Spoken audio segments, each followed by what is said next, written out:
അസ്സലാമു അലൈക്കും വറഹ്മത്തുള്ളാഹി വബറകാതുഹു. അതുപോലെ തന്നെ ശത്രുക്കളുടെ ഉപദ്രവങ്ങളിൽ നിന്നും സംരക്ഷണം ലഭിക്കാൻ ഏകാന്തമായി ഹാജത്ത്, അതായത് ആവശ്യ പൂർത്തീകരണത്തിന്റെ 2 റക്അത്ത് സുന്നത്ത് നിസ്കരിച്ച ശേഷം യാ റഹ്മാൻ എന്നത് 400 പ്രാവശ്യം ചൊല്ലി ദുആ ചെയ്യുക. അള്ളാഹുവിന്റെ പ്രത്യേകമായ കാവലുണ്ടാവും. അയൽവാസികളുടെ ശത്രുത ഉള്ളവരുണ്ടാവും, സ്നേഹിതന്മാരുടെ ശത്രുക്കളുള്ളവരുണ്ടാവും, പല നിലക്കുള്ള ശത്രുത ഉള്ള ആളുകൾ. അങ്ങനെ ആരെങ്കിലും വിഷമിക്കുന്നുണ്ടെങ്കിൽ ഈ പറയുന്നത് പോലെ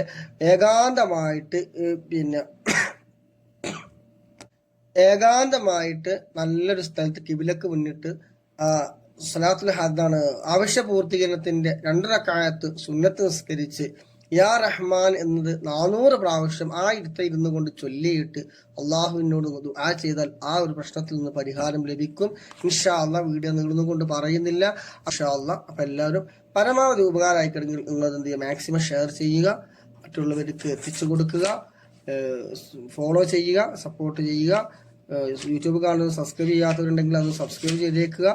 നാളെ നമ്മൾ പറയാൻ പോകുന്ന വിഷയം ജനങ്ങളുടെ സ്നേഹം ലഭിക്കാനും നേതൃത്വം ലഭിക്കാനൊക്കെ വേണ്ടിയിട്ടുള്ളതാണ്. ഇൻഷാ അല്ലാഹ് എല്ലാവർക്കും ആവശ്യമുള്ള ഒരു കാര്യമാണ്. അപ്പൊ അസ്സലാമു അലൈക്കും.